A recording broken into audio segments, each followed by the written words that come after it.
What up, everybody? Good morning. Welcome to Philly with John Marks on PHLY. Why? Well, it's as always sponsored by BetParx. We're live on Today's Thursday morning, June 5th. If you're watching live out there, our chatters, our 8 a.m.ers that join us live every morning and get involved in the show with their conversation. We've built a community of live viewers. So if you're watching live this morning, as always, appreciate you. K-Red, good morning. If you're watching later on in the program, in the day, tomorrow, whatever, you could be watching this in 2028. It lives forever on YouTube. Good morning. Hello. Good afternoon. Welcome to everybody. Just make sure you're commenting, you're liking, you're subscribing. And if you love audio podcasts, I know a lot of people like me, I love audio. Not that I don't like video on YouTube, but I love audio, and that's how I prefer to listen to my favorite shows. You can get the audio-only podcast available wherever you get your podcasts. That is correct. We got a hockey comment as Florida loses in overtime last night. I was on the Game Time app looking for tickets in Edmonton to see how much it would cost me to go up there to watch Game 2, but was it in Edmonton last night? I don't even know. I just know they won in overtime, and the game was over late. I was still awake when the game was over. The last day of school here at the Marks household for my second and my third grader. So if I was dropping them off at school, I would probably cry, but I'll cry when I pick them up at school today. My daughter had her last day of preschool last week, and as her teacher let her out in the pickup line and kind of like gave her a hug, you could see that the preschool teacher, Miss Joy, was very emotional. And, so I, of course, I couldn't even say thank you. The words couldn't even come out of my mouth. I had to mouth it because the lip was quivering and the eyes were welling up with tears. I'm a very emotional father and person. Speaking of that, Tyler, can you pop up that graphic from Mick Abel? A catchy title to the show today, Unable to Win Game 2. Mick Abel looks like he's in high school in that picture, doesn't he? He's a youngster still, Mick Abel. So here's my question. Last night, listen, they got five hits between both teams. It was a well-pitched game. Abel was great till he ran into trouble in the sixth inning, but really, really impressed with how he's handled himself, how he's doing. Last night, you saw a lot of strikeouts in his first start. Last night, not as many swings and misses. It felt like he was playing to contact a lot in the game. Still really good stuff. No walks, good command. Really, really impressed with the kid. Other than that, not a lot of offense. I thought Berrios, he's a good pitcher. I thought he pitched well. But listen, you go 1-1 in the bottom of the ninth inning and you bring in your closer. And you know how it works. Bring in the closer in a tie game. Never seems to work out. And, it felt like going into the ninth inning last night, Romano was going to lose that game. And they did. So Phillies lose 2-1. Day game today, 3:07 first pitch, as it's the rubber match in the series. But the game last night is the game last night. So here's my question. Mick Abel in 2 starts. And a lot of times these things take care of themselves, right? There's an injury. The pitcher ends up being ineffective. So what you're thinking right now in 3 weeks, it's like, maybe he's not ready to pitch in the majors every 5 days. But so far, so great for Mick Abel in the majors, but also the minors. This dude's been on a roll the entire season. Aaron Nola is going to start doing rehabs and things like that. And I'm sure they're going to slow play him and tell him, take your time, Aaron. Take your time, Aaron. What do you do when Aaron Nola is healthy and ready to return to the rotation? They're going to start slow playing Andrew Painter. You've seen this, right? You've seen that with Painter, it's went from July to July-ish to who knows what they're going to say next. But it went from we want him to be a starter. That's where he is. He's a starter. We're not going to pitch him out of the bullpen. We'll see if that changes to where now they're talking about maybe doing multiple innings out of the bullpen. Because here's my question. What are you doing? Are you sending Mick Abel back down to the minors? Really? I mean, we're gonna ask Tyler in a second what he thinks, but Abel continues to pitch. I'm not even gonna say nearly as well as he has his first two starts, but he clearly deserves to be starting in front of Aaron Nola based on what Nola has given you this season. Andrew Painter, you're gonna keep him down at the minors because you have an overabundance of starting pitcher? Yeah, I know. Everybody's gonna tell me, oh, it's a good problem to have. Well, right now it's not, because Aaron Nola is making $25 million a year for 5 more seasons after this one. Even if he comes back and pitches to a 4 ERA or something like that, it really takes the steam out of me as a Phillies fan, because it's so fun watching him pitch and watching him go out there. And I've seen some minor league stuff from him, and I've seen a lot of highlights, but watching the entire game and watching him, how he pitches and how he approaches things, it's a lot of fun to watch. So he's going to get another start or two, and then Aaron Nola's going to come back, and it just sucks to think about. I just don't know what else you do. So Nola's going to be your long man? To me, it feels like Nola comes back, he's in the rotation, and then you're giving him, 4 starts. And if he continues to get shelled like he was, and maybe he doesn't, but still, what are you doing with Mick Abel? What are you doing with Andrew Painter? It's just that, as much as if it's a good problem to have, and it is a good problem because you have real depth. Look at what Abel's given you with Nola being injured. But man, like, you hate to see the young pitchers. This will hurt his development. Bottom line, period. It will. At AAA, okay, it's not going to ruin his career. He goes back down to AAA, but he's doing it in the big leagues, and he's having real success. And that's got to energize the team to have a young guy come up and see the success he's having, as opposed to going out there.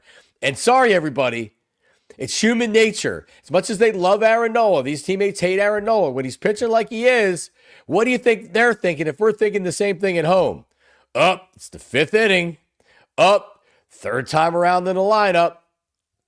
They're thinking the same thing. Here comes a meatball. And there it goes. Out of here. Home run. Tyler Zulli, PHLY Phillies. He did his recap after last night's game, which was a snoozer. Tyler, all right, so play it out. What do they do? Mick Abel's been much better than anybody thought he was going to be. Andrew Painter's primed to come up here in July. What do they do? Yeah, no doubt. Abel was good again. Yeah, he gave up a lot of hard contact, but I mean, sometimes, guy hits a ball right at somebody and that's an out, just like it would be if it were a dribbler. I thought he pitched well. Only 2 strikeouts yesterday, but got into the 6th. And you brought up something that is the most important thing for me with Mick Abel is his command. As a guy with a 1.8 WHIP last year, 6.4 ERA, and it was primarily because he couldn't throw strikes, so he was walking guys. And then when he couldn't throw strikes and he was having a battle back, he was throwing a lot of pitches in the zone, and and then he's getting hit because they're professional hitters. This year so far, he's running the sinker and the fastball off the outer edges. He's painting it on the corners through his first 2 starts. He's letting it fly. He's throwing 96, 97. And then the breaking ball or the breaking ball and the off-speed stuff are good compliments. I thought he threw a curveball last night in the 1st or 2nd inning. I forget what it was. It was off the back foot of a lefty. And he spun it perfectly. And the guy had no chance at it. And that, to me, is the most important thing for him, is that his command has been excellent through the first 2 starts. And I'm almost to a point where you're right. It is going to become a difficult decision where you have to keep the guy on the – I mean, obviously he's going to stay on the Major League roster for a couple more turns through the rotation just because of Nola's injury. But if he pitches well, I think sending him down would be a foolish endeavor at this point, because he's proven to you that, at least in a small sample size, he belongs in the big leagues. Yeah. Yeah, because maybe another starter goes down and has to go on the IL. And then that's sometimes you get lucky and things take care of themselves, right? Or after 4 or 5 starts, it's like, yeah, like he can go back down to AAA. It's fine. But he keeps pitching like this, and they're going to slow play Aaron Nola, and they can slow play him all they want. At some point, the decision's coming where Painter's going to have to change his role. They're going to go to a 6-man rotation minus Wheeler, which is a real possibility. Or guess what? How long can you go with Nola if he continues to pitch poorly? Other than he goes back on the IL or he becomes your long man. And I can't imagine Aaron Nola being a long man this year, at least. I think the Let's see if we can. likeliest scenario is the one you just brought up with Zach Wheeler, where it's a 6-man rotation and Zach Wheeler pitches every 5th day. And he's, you saw it the other day where he was like, hey, is it too late to change from the day start to the night start? And Rob Thompson basically said, you're Zach Wheeler, you can do whatever the heck you want. Right. So like if that's the case, if that's how they're going to talk to Zach Wheeler, and they should, because he's Right. earned it. I think that's the most likely scenario, is that the Phillies go to a 6-man and it's Wheeler, 4 guys, Wheeler, the other guy. You know what I mean? And every 5th day, Wheeler makes his scheduled start, and then everybody else gets pushed back a start. I think that is the likeliest scenario for now. Right. So Aaron Nola is a reliever. He can't live and die on his fastball, right? Like the fastball velocity, like he's not Jamie Moyer, but he's not going to be throwing the ball by guys with his fastball. So he's got to command his other pitches. And that makes him ineffective as a bullpen piece. And he's not going into the bullpen unless it's out of pure desperation to where they can't start him anymore. So using him out of the bullpen doesn't make sense. And I saw somebody in the chat say, well, like try to deal him at the deadline. Good luck. Good luck dealing him at the deadline. If anything, he needs to bounce back and have a really strong second half of the season. And then maybe the Phillies would look and say, all right, who's looking for a starter? But even then, man, it's $125 million left on a contract. And that's tough. That's tough. If he came back in 2026 and had a 3.75 or a 3.5 ERA, all right, like maybe then there's a team that's like, all right, we see value in Aaron Nola. Man, he's got to bounce back. I think if I think in 2026, if he offers you a 3.5 ERA, the answer to who sees value in Aaron Nola, the answer is the Phillies at that point, because that means he's pitching well. And I understand it. Again, it brings up the conversation of the logjam in the rotation. But I think in 2026, you are playing under the pretense that Ranger Suarez is not here. Correct. You're playing under the pretense that Jesus Luzardo right now does not have a contract extension. I would sign it today, tomorrow, yesterday, the next day to get him locked up long term. But he would be on the final year of his arbitration. So you're starting to think about those kind of things. Taijuan Walker's on the final year of his deal. So that $18 million will come off the books after 2026. So monetarily speaking, they're in the next couple of seasons, they're going to get a little more flexibility than they have right now. And it's a reason why we talked about it early in the year. They just didn't have a lot of moves that they could make. They didn't have a lot of chess pieces left on the board. Next year, they're going to get a couple back. And then it's like the following year, they're going to get even more back with the money. And I think that'll help. It'll help them be a little bit more fluid in the moves that they want to make. All right. This portion of the program brought to you by GLAT Hair Restoration, GLATHairMM.com. Text or call them 610-980-4000, 610-980-4000. We're going to extend this segment a little bit because I thought of something last night. I want to talk about it right now. Devon Givens is going to join us at 8:40. So 25 minutes from now, PHLY 76ers insider, expert, your boy, my boy, Devon Givens, 25 minutes from now. I'll talk about the draft. Because I put the Twitter poll out there, would you trade Joel Embiid straight up for Karl Anthony Towns? Those poll results coming up in Block B. Somewhat surprising to me. So I was thinking about this with Saquon Barkley. We talked a little bit about it yesterday, where it's an iconic moment in franchise history. It's an iconic NFL moment. It's on the cover of Madden, but it's one of these plays that you've never seen anything like it before, and it will live in infamy. It will. Think of the Barry Sanders runs that he had, or some of the other great individual plays that we've seen from players over the years in whatever sports. And Saquon Barkley doing a reverse leap over a player is right at the top of the list of anything I've ever seen before. But in terms of a iconic Philadelphia sports moment, where does it rank, and what else are we considering with it? And I want to try to keep it away from championship moments. Like, for example, Philly, Nick Foles catching the touchdown pass in the Super Bowl. Like, it's not a game-winning home run, but it also was in the Super Bowl, and it was a touchdown. Saquon Barkley was against the Jags during the game. It wasn't a touchdown run. It was just an unbelievable individual moment. Some of the other ones that I've thought of aren't considered like Matt Stairs. That's in the NLCS where the game's tied at Dodger Stadium, and it's a pivotal moment in that series. I want to move away from it being the what it did as far as winning a title, a championship in a game. I'm talking about an individual, iconic Philadelphia moment. Like Wilt Chamberlain scored 100 points and holding up the 100-point sign. Iconic. When you think of that picture. And now what you can do with it, because you erase the 100 and you can put whatever you want to up there. Iconic. Tyler Zulli, what are the ones are we considering? Our chat, what do we talk? Put them out there with what we're talking about here. What are the other ones? The first one that came to mind, Joel put up, was for me, Aaron Rowan crashing into the fence. Oh, that's a great one. Regular season games, like putting the body on, because that's what Philly loves, right? They love the put your body on the line, give everything for your team. And that to me was an iconic moment where he went crashing into the fence, caught the ball, because I think the game was in the balance at the time, if I remember correctly. And, comes up and the athletic trainers are sprinting out to center field to go meet him out there. And I think that was one of those moments where he'll be endeared in Philadelphia forever because of that play. Aaron Rowan was a good player. I don't think Aaron Rowan was a great player by any means, but he will be revered in Philadelphia forever because of that one single individual moment where he put his body on the line to make a play with the game on the line. Yeah, I didn't even think about that. That's a great one. It is. Then he comes out afterwards and he's doing the press conference and he's got the tape across his nose and his whole face is bruised. He's got the double black eyes and he says, "For who, for what?" And then they're like, "Well, for who, for what?" He goes, "For who? My teammates. For what? For this team," or whatever. I forget exactly what he said after that. Right. But yeah, he gave the old Ricky Waters-esque.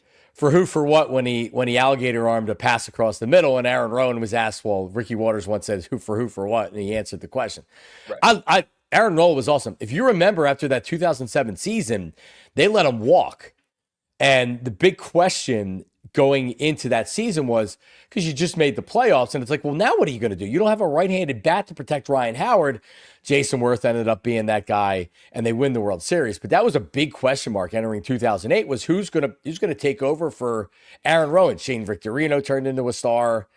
Yeah, so that's a good one. And that's the thing with that 2007, 2008 Phillies team that I think is lost in the fact that they ended up being as good as they were. They got two legitimate everyday outfielders in Shane Victorino and Jason Worth, who were kind of cast-offs from their teams. Was it Shane Victorino was a Rule 5 or was it one of the two was a Rule 5? Twice. No. Shane Victorino was a Padre. He got Ruled 5. The Dodgers took him. They Ruled 5 him. The Phillies took him. The Phillies had to offer him back to the Dodgers because they sent him to AAA, and the Dodgers declined. Right. He ends up being the AAA MVP that season, comes up for a little bit with the Phillies, and the rest is history. Yeah. Jason Worth was a failed catcher. Pat Gillick had him in Baltimore. Anybody could have had him. I think that first contract he signed with the Phillies was for $1 million. He turns into an all-star level player, a great player, Jason Worth. Yeah. So on top of the superstars that they had, and they did, right? Jimmy Rollins, borderline Hall of Famer. Chase Utley, borderline Hall of Famer. Ryan Howard, to me, in a 5-year stretch, was the second best hitter in baseball. Only sure. Albert Pujols was better over that time frame. And stats might actually tell you Howard was better than Pujols in some capacity. Like, you had superstars, no doubt. But those two guys, I think, specifically grew into stardom from really nowhere. Yeah, not for sure. Anybody could have had Shane Victorino. Anybody could have had Jason Worth. And really, like, when you look at that team, I'm such a Jason Worth fan. And I mean, everybody was kind of cooked at that point. But when he left, when he went to Washington, they weren't going to pay that. They weren't going to pay that contract. I don't blame the Phillies. They missed him. They missed his bat in that lineup. He saw so many pitches. He was a great right fielder. He was defensively he was a really, really good player. I'm always been a huge Jason Worth fan. And Victorino, Victorino won a World Series in Boston, was a big part of that World Series too. So I love Victorino, man. He was a great player. Great player. Tyronn Lue getting stepped over by Allen Iverson obviously would be also considered one of these individual iconic Philadelphia moments, even though I don't want to say it's overrated, but Sixers end up losing that series, and what we think about most from that series is the step over. So I don't want to downplay it because people do love it, but like you look at Saquon, they end up winning the Super Bowl. He's the 2,000 yard. It makes the Madden cover. It makes it that much bigger. The up and under double doink. Jake Riley says double doink. Yeah, that was a playoff game, but yeah, double doink's a good one. But up and under Doc 1980 NBA Finals. I was trying to find a video on Twitter so we could play it, but I couldn't find it. But it's an up and under where, and by the way, this is 45 years ago. Guys didn't do this in 1980. There was a couple of guys in the league that had the athleticism to do this. And Doc, he comes up and he goes like pretty much from, 5 feet away being under the basket, and he goes up and then comes all the way under and then throws it on the other side of the basket in for a layup. I put it in Slack. Do you have the windmill dunk? And this was in the finals against the Lakers over Michael Cooper. But this is, if you're looking at iconic Doc Julius Erving dunks, this is maybe outside of when he went free throw line in the All-Star game. For me, this is number one, and this is iconic, where Doc goes windmill dunk over Michael Cooper. And, just that, and like, really, it was in the finals, but no one looks at it and it was like, well, that was the moment they were going to win the finals. It is an iconic NBA moment where he had the windmill dunk over him. But a lot of good answers right here. Schmidt fist pumping the 500th home run. So here's Doc. Malone pass is deflected, going to be stolen, I think, by the doctor. Yes, he's got it. Here he comes. Oh! And slam dunk, and yet another Laker turnover. Look at that, and that was Chick Hearn, the old play-by-play voice of the Lakers, right there. So that's considered it. But yeah, a lot of good ones right there. All right, we'll come back. We'll kind of get into some 76ers stuff as Devon's going to join us in about 15 minutes. I put up a poll. Would you trade Joel Embiid straight up for Karl Anthony Towns? Put it up on Twitter. I didn't read the mentions because I'm sure the mentions were just fantastic. But a little bit surprised in the voting. We'll tell you exactly what I'm talking about and talk to Devon. BetParx Parlay of the day. That's all coming up. Philly. John Marks, PHLY. Well, listen, here's why. Here's why you would contact AceHardwareHomeservices.com. Because you're like me, and you're not a skilled person. I'm not skilled. I'm not mechanically inclined, ladies and gentlemen. So when something needs to be fixed, even with YouTube videos, I can't do it. I can hang a picture. That's about it. I can do labor. I'm great at cutting the lawn. I take great pride in how my lawn looks and landscaping and things like that. But as far as, doing any type of maintenance on my house, anything breaks down, forget about it. I need help. Ace Hardware Home Services. So you're getting the power of the Ace brand, and you're getting everything that you need from there, right? So if you need something fixed, they have the person that can do it. Air conditioning. Right now, this time of year is when you're turning on the air conditioner and you're like, oh man, like it feels like something's off. The house isn't getting cold enough, right? Plumbing, heating, cooling. They have trusted pros to keep your home running all year long. Ace Hardware Home Services, they're bringing helpful home right from their store now to your front door. So what are we talking about here? Power of the Ace brand. Wide range of residential maintenance, installation, and home repair services, plumbing, heating, cooling, and electrical. How about free estimates on equipment installation and replacement with trusted advisors and options that are best suited for your home and for your budget? Check them out. AceHardwareHomeservices.com. You can schedule your next project right now. And just, get an estimate, whatever you need. AceHardwareHomeservices.com. Hooah. All right, let's talk about BetParx for a second. All right, today's a day game. That's good news. You know why? Because you can get right there on that BetParx app. Last night, Black Gritty for our BetParx Parlay took a Schwarber home run. It did not happen. Phillies, our offense last night was not good. So you know what I think that means? I think today is the day that they go off. And we'll give you our parlay of the day coming up here in a second. But you can bet individual player performances right there on the BetParx app. And we're talking about home runs, RBIs, strikeouts, everything with BetParx. And pro basketball finals tonight. Who do you like? OKC, Indiana. We were talking about this Halliburton and Indiana wins parlay. We get like $11,000 for a $100 bet. There's so much to do on the BetParx app, including live table games, live dealer. This isn't some fugazi thing. Live dealer, blackjack, roulette, craps, hot online slots, poker, and a lot more. And right now, new users get up to $1,000 casino bonus back if you're down in the first 24 hours. That is correct.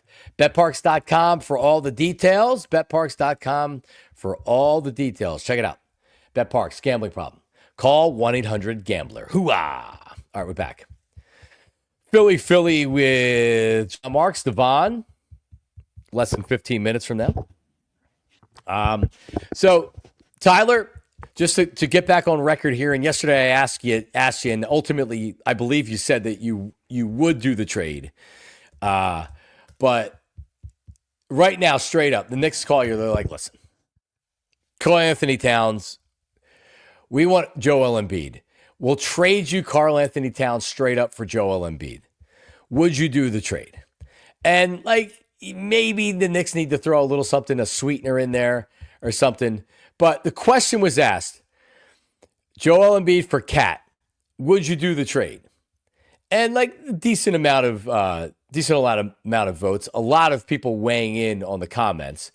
But 55% said no way. 45% said yes, they would do that trade straight up. Which is kind of crazy, man. Like 40, like, you know what that tells me? That people are approaching exhaustion with Joel Embiid, because that says more about getting rid of Joel Embiid than getting Karl Anthony Towns. You agree with that? I think that says more about getting off of Joel Embiid's contract than perhaps Joel Embiid himself. I think Sixers fans at this point, for the most part, are looking for like a legit, true, hard reset. And I think if that's what you're truly looking for, the only way that you can do that is to like be cap flexible, or as close to cap flexible as you possibly can. We talked about it yesterday. Nobody's cap compliant at this current moment because of cap holds and things like that. I think I don't necessarily think it's fatigue of the player, because mostly everybody, I think there's some people who just want to watch the world burn. Mostly everybody in Philadelphia recognizes the skill set and talent of Joel Embiid and what the guy has done on knee injuries and, broken orbital bones and broken noses and Bell's palsy and all of those kind of things. What he's done as a player, it's undeniable. He's probably one of the most skilled players the Sixers have ever had. I think in terms of this iteration, to use a Brett Brown phrase, I think a lot of people are tired of this iteration of the Sixers not producing the way that they expected. Maybe not entirely on Joel Embiid, but when you're the face of the organization, I think that it kind of comes with the territory of not meeting expectations of the team that they've had. No, I think that a lot of fans, I'll say most fans, realize that they're not winning with Joel Embiid. That like it's over. It's time to move on. And yeah, like everybody, the talent's undeniable. He drives me nuts with the trolling and the flopping and all the other stuff that comes with him. Ultimately, when this dude's right, there's not many players that I'd rather watch and have on my team than Joel Embiid. He really is that guy. When you watch players from that are on other organizations, you're like, damn, I want that guy. That's Joel Embiid. He could shoot the three like a friggin' shooting guard. He can back guys down. He changes the game defensively. He's a monster. He's a unicorn. Like the injuries, I've had enough. And honestly, Tyler, real fast, if you're looking for a hard reset, if you're going to acquire Karl Anthony Towns, you better be ready to trade him somewhere. Because like if you want a hard reset, then I don't want Karl Anthony Towns for the next 3 years. Honestly, I don't need Karl Anthony Towns. I need a reset. like you had said. So That's what I want. You're strictly looking at this from a financial standpoint because Towns has less years left on his contract, I believe. One less year. Right. And it's not a sizable number, but it is one less year. So, and it's funny too, because I was looking at the comments on your tweet to get a gauge of what people are feeling. And it ranges from bleep no to more measured, nuanced takes, such as I think one person said you lose too much defense, which is factual. Karl Anthony Towns can't play a lick of defense, and Joel Embiid is an elite, interior defender. And then it ranges from that to absolutely I would do it, and then to the furthest end of I would do it, but the Knicks wouldn't do it. So it's crazy to see. You have a billion different replies, and you have 56 replies on this text or on this tweet, and they range from an entire one side of the scale to the entire other side of the scale. Yeah, it's crazy. Like I think the Knicks would be nuts not to do it. And by the way, I would understand the Sixers not doing it because Daryl Morey is married to this working, and if it doesn't, he's gone. If he trades Embiid for Karl Anthony Towns, I mean, like, what's that going to do? They're going to win a round of the playoffs, right? Like, I just don't. They're at a point of no return to where this is what they're doing this season, for sure. I would have to believe the Knicks would do this in a second. It gives them their best chance to win a title. Sure, it's risky, and you had mentioned you lose so much interior defense. Yeah, if he's on the floor. That's the thing. I don't think you can use the whole you're losing so much defense. This guy can't be on the floor. You can't get him, and this is going to get better with time. I don't know, man. Like, it sucks so bad because we waited so long, and between Ben Simmons and all the draft picks and Jimmy Butler and JJ Redick and God, like, you had a real shot at this, and bro, the window's closed, man. It's closed. It's over, and it's sad. That I think is a different statement than the rest of the Joel Embiid conversation because I don't necessarily know if they go entirely hand in hand. They might because, again, face of an organization who had a pretty open window and did lose intentionally to make this window, which I can't say I disagree with them doing it because it brought them players that were supposed to bring them success. So, and they had a sustained run of playoff availability. But I think if you say the window is closed, I don't disagree. I think that last year was a last ditch effort by Daryl Morey and the organization because they, for the first time in 4 years, had free cap space and needed to use it on a big player. And so they went out and acquired Paul George and gave him the extra year and spent the money and tried to do one last hurrah, if you will, over this, maybe not the next 4 years, maybe the next 2. Yeah. And it didn't work because Paul George was injured and played down, had a down year comp to what we expected. Tyrese Maxey missed a lot of time. Joel Embiid missed most of the season. And so you were left with a bunch of guys who were trying to play roles that weren't fit to be their roles. I don't think the Sixers were a title contender heading into the season, even with the fact that people were, oh, well, this is the best depth they've had in forever. Turned out that wasn't the case. And second of all, when you lose your 3 best players or your 3 most highest paid players, you don't win. You're not winning anyway. But to answer your point of is the window closed, I think it probably is. At least with this group, yeah, I think it probably is. Yeah, because I mean, let's play positive for a second. Joel Embiid plays 65 games. 60 games, 65 games. 65 That's a huge win if he plays 65 games. And he has, if he plays 60 games, he's going to put up huge numbers. The Sixers are going to win a lot of games because he's a really good player. Even with that, are they a good enough team to make the finals, to win the finals? They're not. So even if you have that season out of Embiid, now you have to look ahead to the following season, and you're like, can he do it all over again? That's what I'm saying. Like, you got to win a title, you have to do this season after season after season.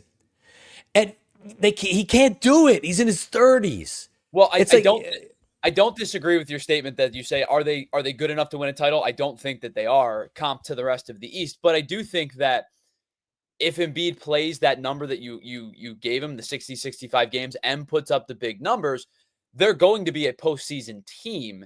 Oh, for sure.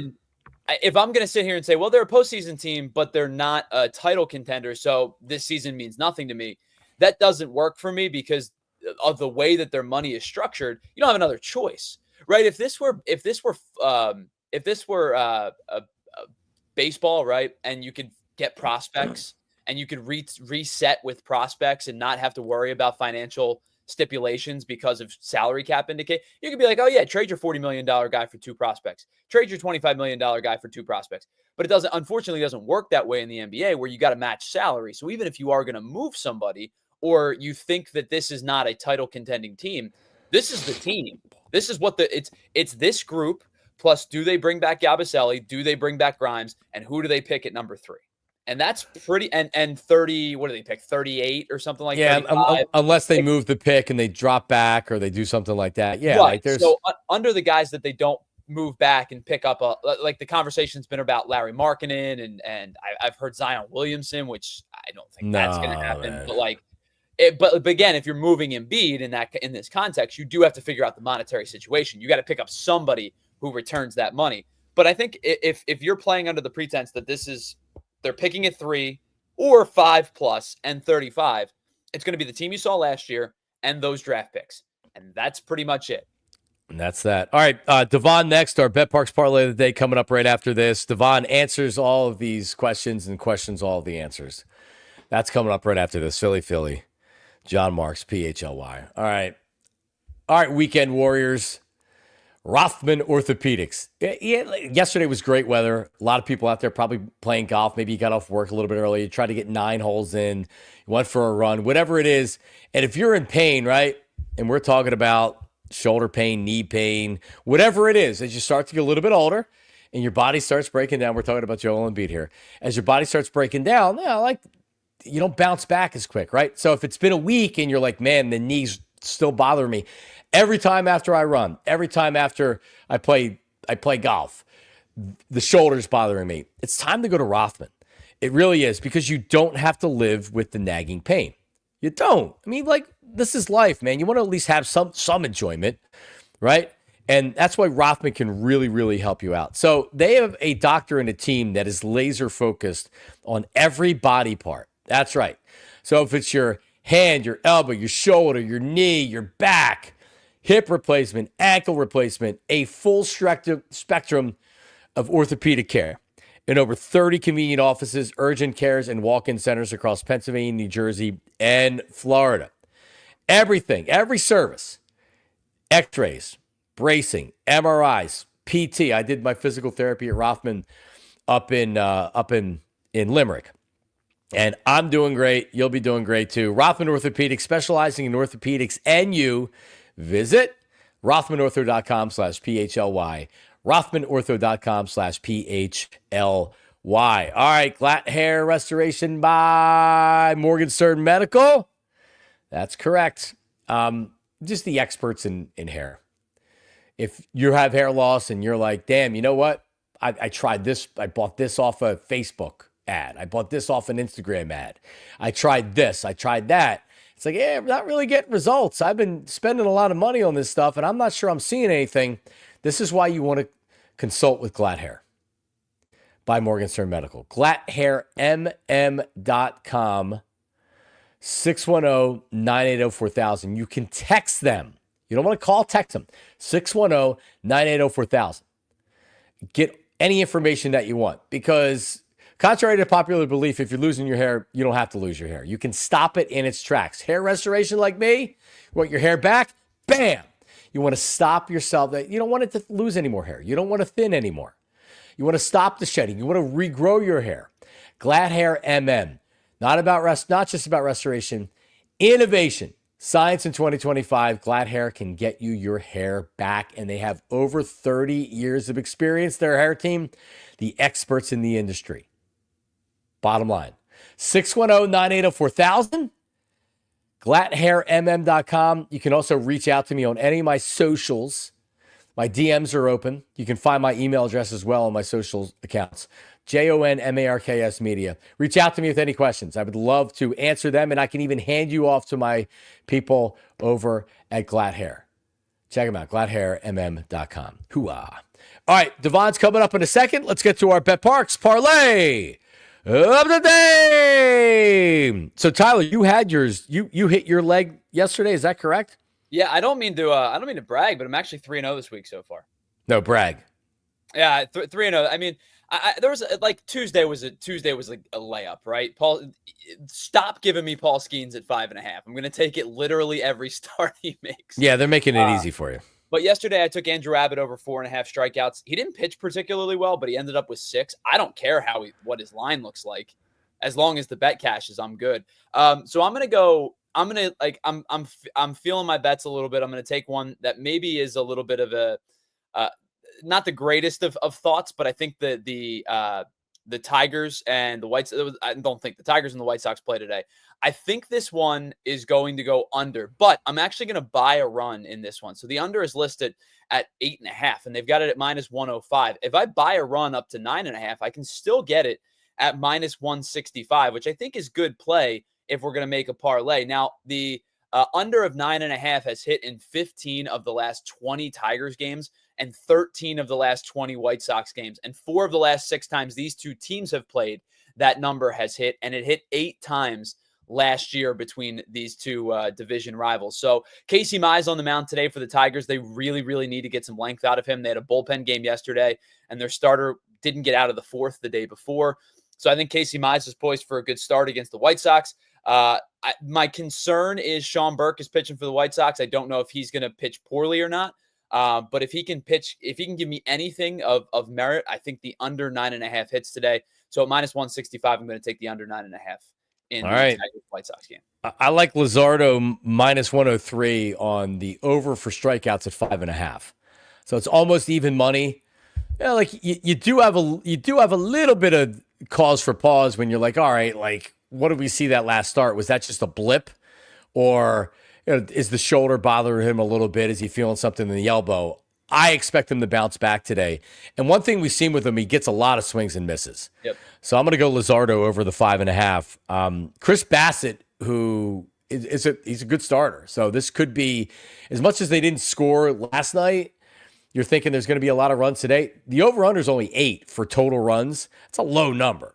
So it almost seems too easy to take the over. So this may be a 4-3 type game. So I like Luzardo going over on the strikeouts. Chris Bassett throws what, 12 pitches, 14 pitches, something like he throws everything. Yep. And none of it's great, but all of it's good. Keeps them guessing. Yep, exactly. Yep. All right, let's bring in our 76ers expert from PHLY Sixers. Devon Givens joins us as we're trying to punch him up here. Oh, there he is. What's up?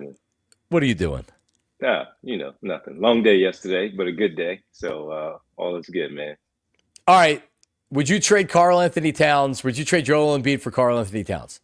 I saw you put this up there. Did you see the result? Did you see the results? I did not see the end result. I saw that you posted it. What was the end result? 55% said no. Yeah, I would say no. The experiencing it now in a different way with Karl Anthony Towns, I still like him as a player, but I don't think he's I would wonder if you're teaming with Maxey and Maxey is your, let's say he's your 1 or Karl Anthony Towns is your 1, you still have to build out and make sure that you have the right people around him. Some of the defensive stuff where he was really good against the against the Oklahoma City Thunder or the Denver Nuggets a year ago in the postseason, where he did really well against Jokic in the playoffs and he helped them advance to the Western Conference Finals. You saw some of that stuff, but then watching him again this year as closely as I had to, the drop coverage was bad. Maybe it was partially because of what the coaches were asking him to do, but it was pretty frustrating watching that part. Really good player, all NBA level player, all-star as we know. Would I trade him for him? And I know where you're going because the injuries, and you don't think that Joel is just simply going to bounce back and he may not be available for 45 games this year. I can't argue against that. I would not do that right now. No, not right now. Watching the New York media and how their reaction to Karl Anthony Towns over the course of the season, because he's a good player, he's an all-star player, but he drives them nuts. And Insane. it would be the same thing here. He would drive us crazy. He just looks out trying to like the defense in that Eastern Conference Finals where he seems to be all over the place and he's never in position. Yeah. He drives you nuts. He's a good player. By the way, I think the Knicks would do it in a heartbeat. It gives them their best chance to win, and it gives Embiid a chance. I think Embiid has one more season where he plays through pain and he's able to give you 60, 65 games. Right. And he might do that for you in New York. It gives them their best chance. It's not going to happen because Daryl Morey is going forward with his plan. He's really got no other choice. He's pot committed to this. So, like, what is your outlook for next season? And we're going to assume that maybe Grimes comes back. They draft somebody at 3. Maybe they move back. We'll get to more of that in a second. But what is your realistic outlook for the 2025-2026 season? That you are back to the playoff consideration. You're still in the mix there. The East is better where you have New York playing the way that they are, and we'll see what kind of moves they potentially make. You have Cleveland, regular season team, but they do pile up the wins. But the thing is, John, as we look at the Sixers and they had their down year this year with the 24 wins, and I expect them to bounce back, you have Boston who loses Jason Tatum. So they're going to take a step back. You look at the Miami Heat and they're just a crapshoot all in and of itself until we know what they're doing overall. You look at the Giannis situation, if he is in fact moved, whether it's to an Eastern Conference team, it still weakens the Milwaukee Bucks. So you have a chance to still strike and be in that conversation. And I'm not excluding Detroit, Orlando, and all those teams. I know what they are. They are playoff teams. The Sixers are going to be in the mix with all of them. So I still think that they will be, because of their top 3 players of what they should be, and adding this young player, Jared McCain, for a full season. As you said, we'll get to the Grimes and piece of it a little bit later. I still expect them to be a top 6 team in the Eastern Conference because of those reasons right there. So right now, while I'm not stamping them in the top 3 like I did a year ago when I put them in the top 3 and said that they need to get to the NBA Finals, clearly that did not happen.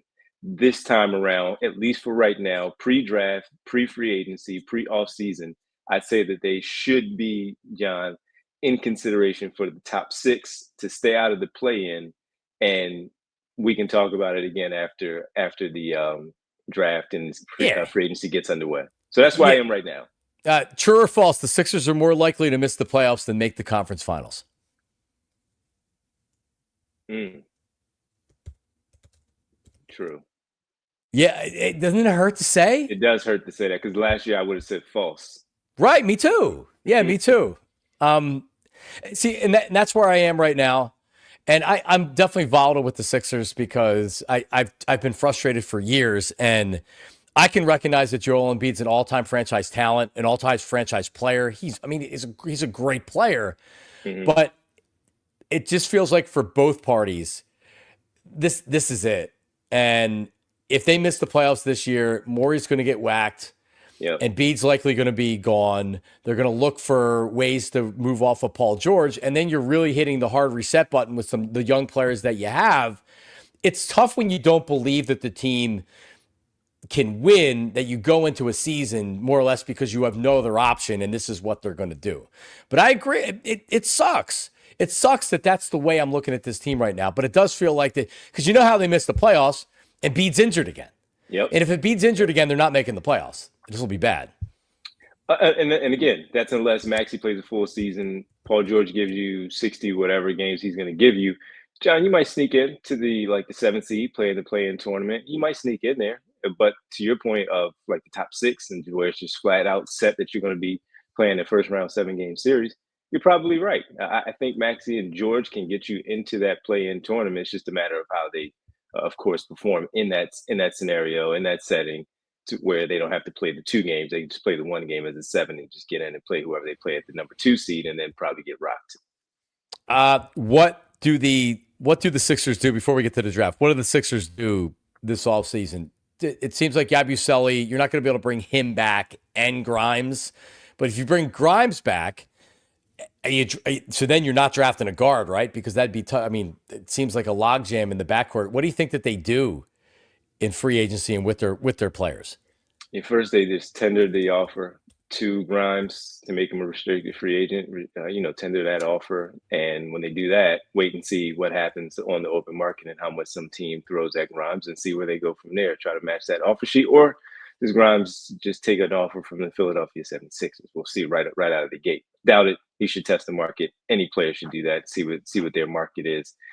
where your team is, you're just not bidding against yourself and you see what the market is out there. So I do think they bring him back at a decent number. I don't know what that number is. We were talking about on the show, John, maybe somewhere between 15 and 17 a year, where you would be comfortable with it. But if you got into the 20s, where someone like Brooklyn, who has the money to spend, throws them 4 years, $80 million, you just walk and you say, good luck in Brooklyn. I'm glad you made your money. So I do think he'll be back. The Yabusele piece gets tricky because it's all based on what happens with Grimes and where things go from there as far as the money. Because what if Yabusele wants like 10 million a year based on some things that he did a year ago, and some team throws 2 years 20 million or 2 years 21 and a half? They get a little tricky with that number as well. And then Daryl Morey and the team are going to have to back off. So I don't think it's not going to be as splashy as it was last summer with Paul George. And then you get the other three veterans that were brought back here, and Andre Drummond, keeping Kelly Oubre, bringing in Eric Gordon. That type of splash, you're not going to have that. This is more of just tweaking the roster and making sure that you bring back a key piece in Grimes, while unfortunately Yabusele probably has to go. What would you do with 3? Now there's a lot of talk. I read something yesterday where everything's all over the place. They're not sure about Ace Bailey. They're going to trade out of it. They're taking Ace Bailey. They're looking for a veteran. I don't know what to believe. Maybe I'm sure everything's still on the table, depending. But what would you do with 3? Well, the draft starts with the Sixers at 3. If everything holds court with 1 and 2, everything starts at 3, where the trade possibilities are there. Of course, Ace Bailey, VJ Edgecomb, and a number of other players. I've been stuck on the Ace Bailey thing, John, for them at 3, right? From lottery night to where we are right now. I've been stuck on Bailey, but I have no problem with Edgecomb. I love Trey Johnson as a pick as well. And there's some other ones that intrigue me. But today, as we sit here, still June 5th, and 3 weeks away from the draft, I still say Ace Bailey today. Because I have confidence in Morey handling this particular situation. If they like a player that's not Ace Bailey, I think they could trade back a couple spots if there's a taker. Same. And honestly, I think that's a legitimate chance of happening. Ultimately, you're taking the guy that almost everybody would agree has maybe the best potential outside of Flag as far as ceiling in Ace Bailey. But also he could be a bust. I mean, you talk about a boom or bust prospect, you might be looking at him. And he's also he's probably not going to contribute much this season. Maybe much. No, not to the level of a 3rd overall pick. No. But talent wise, it's going to be impossible for him not to be on the floor. He's not going to play for the Bluecoats. He's going to play for the Sixers. So he's going to find some minutes where Nick Nurse is going to have to put him on the floor, find some minutes for him. And quite frankly, they're going to have to run him some plays, get him some things, get him some actions going. But if he picks up the playbook really well and understands all the sets and things, John, maybe they don't have to run too many plays for him. Just let him go out there and play, just be in the right spots, be in the corner, cut, slash, find the opening in the defense where he can maybe finish at the rim, get some pull-up jumpers, things like that. The Trey Johnson one really does intrigue me, though, because when you say star, boom, or bust potential, his scoring ability at 6'6", John, when we talk about the small guards and McCain and Maxey, but Grimes and he have some height to them, 6'5" and 6'6", then that's one that also, because he could be the best shooter in the draft, just walking in right now, he might be the best shooter in the draft. And if that's the case, that's a skill set that they still need around those players on the floor. So, either one of them, all of them. And the luxury, though, John, is as we talked about them this disappointing season at 24, none of them are asked to save the season today. Right. They're just asked to come in and contribute. So you're getting a high-level talent to come in and contribute with players that you at least expect to do their roles ahead of them, including all the way down to Grimes, where this player, whoever it may be, Bailey, Johnson, Knipple, I don't know, they come in and play their role and just do their part. So that's the luxury of the player and even the team. What's going on PHLY Sixers leading up to the draft here? You guys doing daily shows? Daily shows, 3 p.m. every day. Trying to ramp up the guests now as we get closer to the draft. It's prospect talk pretty much every day, man. We try to mix in some other things, but it ultimately comes back to prospect talk and all the players. OKC, they are huge favorites over the Pacers. series starts tonight. What's your prediction on the series? Thunder in 6, and I'm probably being generous. Yeah, a lot. Like I said, gentleman sweep. I'm thinking. Why is Alexa talking to me? I didn't touch Alexa. Yeah, like gentleman sweep at 5. Honestly, I think the Pacers have a good chance tonight. Just like the underdog in that first game, a lot of times can steal that first one. Yeah, but Thunder been off for a while. Yeah. Right. And also, I guess last thing here, everybody seems to be writing about this now. We've been talking about it for a while. Building a team with the big three is certainly outdated. And now we're talking about it because you look at the teams that are in the finals and you look at some of the other teams and it's like, oh, they're not built like that. Doesn't it seem like the Sixers have a starting point for having a lot of young, athletic, really nice prospects to start the build with if this doesn't work out this year? No, I mean, look, Maxi's still young, so he's 20, just turning 25, so he's still in that window, and that's why, as you pointed out, you feel like you trust Daryl Morey at least for the draft to make the right choice for whoever the player that they like to take him. He mentioned after the season that they need to get younger, 25 and under. They need some athleticism, and they need some longer, more versatile players with some length, right, to be able to compete with these other teams. So I would say no, they don't have that right now. Because Maxey and McCain don't necessarily fit that bill, but they can play and they can score the basketball. Now it starts with that potential of these types of players. I'll even include Justin Edwards in that, John, because at 6'6", I'm curious to see. He's like the one that I'm really, really interested in seeing this year outside of whoever the draft pick might be. I'm very curious to see what he looks like in year 2, knowing that he will have a role on this basketball team. But he fits the bill of some of those players that we would look at on the other teams and say, oh, I like that guy. I like that type of player. He's not on my team. He could be one of those, maybe, like a 6, 7, 8 rotation guy. And the player, though, that they take in 3 weeks is going to be higher up there with McCain, with Maxey, of building that team out should things go sideways for this basketball team. But they're behind those other ones when it comes to the youth and the length and athleticism. Great stuff, Devon. Good seeing you, buddy. I'll see you soon. Always good to see you, John. Thanks, man. All right, buddy. There he is. Devon Givens, PHLY, Sixers. Appreciate you. Even Devon, who is a absolute optimist when it comes to everything in life, recognizes that it's going to be a tough one this year. You know what? When no one expects something to happen, maybe that's just when the great things happen. Nobody expects anything. Embiid's cooked. Sixers are done. Paul George is old. And this is the year that they actually make a run at the Eastern Conference. We're talking about making an Eastern Conference final. Is it really that difficult? Everybody's making Eastern Conference finals these days. Not the Sixers. If you're watching on TV, slide on over to allphly.com because we are in overtime.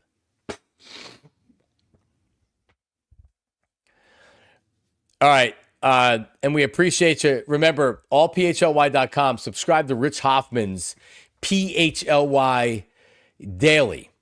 It's the sports page for Philadelphia and beyond. Everything you need, including embedded videos from everything that you need, recaps, everything that happened on the network. Really, like, there's no better place that you can go for a Philadelphia sports page than PHLY Daily. So just go subscribe at the website, and then it gets sent to your inbox. Free of charge. You don't have to do anything. Just type in your email address, bam, and it gets sent to you. And it's a great research. It's the first thing, like, it comes about 7:30 every morning. And I take a look at it before I go on the air, and I'm like, man, this is really, really good stuff. So shout out to Rich for sending that out every morning. We're back tomorrow live at 8 a.m. Give it a click and switch on over to Anthony. He is live right now.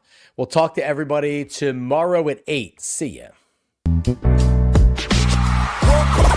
We all silly like the mayor.